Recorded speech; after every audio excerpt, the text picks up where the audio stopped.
At home, I dug her out, then I made her one of my aces. Marijuana fragrance, this tree here is outrageous. Want me to play in your city? Send an email to my agent. Yo, what's going on, everybody? It is Straight Outta Boston here, aka the King of Boston, and today we are back for episode 58 of the Utah Jazz Association here in NBA 2K13. And today, after the Celtics did win Game 4 of the NBA Finals, we are here for Game 5, the last game in Utah, as we are using the 2-3-2 series format. And the Boston Celtics do have the home court advantage for this series, even though we're the higher seed with the better win total. That does not matter to the 2K. They play by their own rules. So anyway, we are going to head into the playoffs, or into, I should say, Game 5, with a 3-1 series lead. And obviously, we're going to try and close it out this game. We don't want to have to travel back cross-country to Boston. We don't want to give them back home court advantage, because, really, if they do win this game, they would get that home court back. All they'd have to do is protect their home court, win those last two games, and they could complete a comeback. So this is a really important game for us. We definitely have to fix our mistakes from last game. We have to cut down on our turnovers, cut down on our bad shots, and try to get some more scoring out of certain guys. We really just lacked some production out of some guys last episode. So we're going to get this game started right here. Roy Hibbert versus Paul Millsap on the tip. Hibbert's going to take that. No, of course he's not, even though Hibbert's 6'2", and Millsap's 6'8". But hey, why not? So BJ Young getting things started, giving it to Paul Millsap, trying to go to work on his former teammate and mentee, Derek Favors, right there. But BJ Young getting the ball. We've, it's been well documented how dominant he's been for this team. Gives it to the superstar, Andrew Wiggins. And really, that's the 1-2 punch for this team. BJ Young gets a lot of assists. He's a very good pure point guard. And Andrew Wiggins is the superstar. But Hibbert down low, Hibbert, he is really not the same offensive big man that he was in the past few seasons, especially last season for us. But he's reminding me a lot of the role Omar Asik played in the playoffs last season. If you guys remember, a lot of Sheik really isn't a very good skilled offensive big man, but he's just so big and he had such a size advantage over some guys that he was just using his size to score. And I felt like Hibbert was doing that a bit today. So he got 4 points already. We're trying to get him going. He's really the missing link in this offense, I feel, at times. Andrew Wiggins with a nice contact layup puts that one in, and it's a 1-point lead for the Celtics now. 16-15. Al-Farouq Aminu just too quick for Derek Favors. Jeff Withey's help defense was very late, and he's going to actually pick up the foul as well, so it's a 3-point play. Curry, though, coming around the screen, trying to get things going. We try to run a pick and pop with Jeff Withey, intercepted by Al-Farouq Aminu, and here's Iggy on the break. Andre Iguodala slamming it down, the former Utah Jazz right here, just absolutely terrorizing this rim. As you're going to see, he's going to get all the way up to a 39-3 on that vert. Very impressive. So Steph Curry goes into the corner. We're trying to run the baseline pick and roll. I decided to just give it to Favors. I'm trying to take advantage of the size mismatch. Al-Farouq Aminu cannot cover him in the post, and Favors puts in the righty hook. So it's a 7-point game. Gerald Henderson pulls up. He's going to end up making that one, so it's a 9-point game, and we got 13.6 seconds left. Rajon Rondo, we're going to try and roll the ball in. I'm actually going to pick this one up rather quickly. I just wanted to get a couple extra seconds to save on that clock. So we're going to try to get a pick and roll going right here with Jason Maxiell. Maxiell towards the basket, does not quite get there. We're going to give it to Roy Hibbert. Panic shot, no, to Gary Harris for 3. And Harris knocks down the clutch jumper right there. So we cut the lead down to 6 points.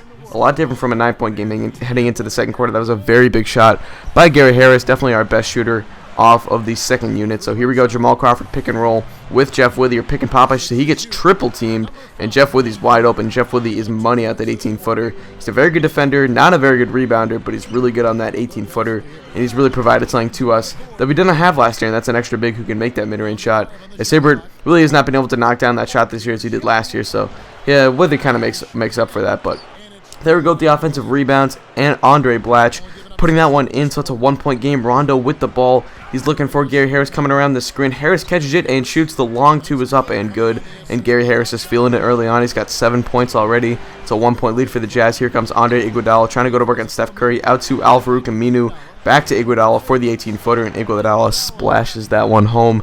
So it's going to be a 1-point lead for the Boston Celtics. Paul George with the ball. He gets double teamed. I'm going to go straight around it, pull up. Actually meant to try and slam that one down to the baseline, but Derek Favors is there on the putback, so we get lucky right there. But here come the Celtics, quickly getting another basket right back with Andrew Wiggins on the other end. Very impressive play by the Boston Celtics, and it's still a 1-point lead, so we cannot quite break the ice here. Really, no one can pull away. It's a back-and-forth game. Iggy pulls up. Really not known as a pull-up shooter. You usually would see him drive in that situation in real life, but pulls up there and puts that one in. So here goes Steph Curry trying to go to work on Abrines. Gives it to Paul George for the 20-footer right there. He's going to put that one in, and we cut the lead back down to 3. But here comes Abrams. This is a really nice young backup point guard. I don't know who this actually is. It's definitely someone from the 2015 draft, I believe. And, I don't know who he is, but he played well. I was impressed. So here comes Rajon Rondo, though, giving it, and he's tried to give it back to, I believe, Roy Hibbert right there, but Iggy steals it, and Iggy slams it, so it's up to a 9-point lead. Now here's CJ McCollum giving it to Abrams on the break. Nice bounce pass to Iggy. Iggy is such a spark plug off the second unit for this team. I was surprised that he didn't start the first time I played these guys, but I can kind of understand it just considering how much energy he brings to the second unit.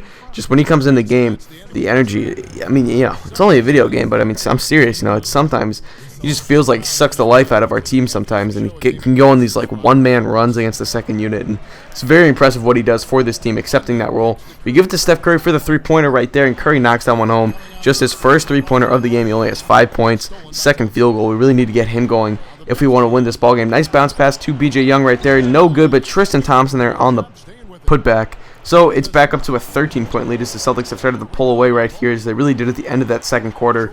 And we're going to try and get this game back. Rajon Rondo gets sagged off of right there, and I've been doing that a lot more with Rondo lately. They usually sag off on the break, so Rondo finds himself open for the 15-footer. And he can knock that one down. So here comes BJ Young, though, right past Rajon Rondo. That looks like it could have been a clean block by Paul George. Certainly did not hit the backboard first, but it looks like it was maybe over the circle of the hoop, so that's probably why they called it.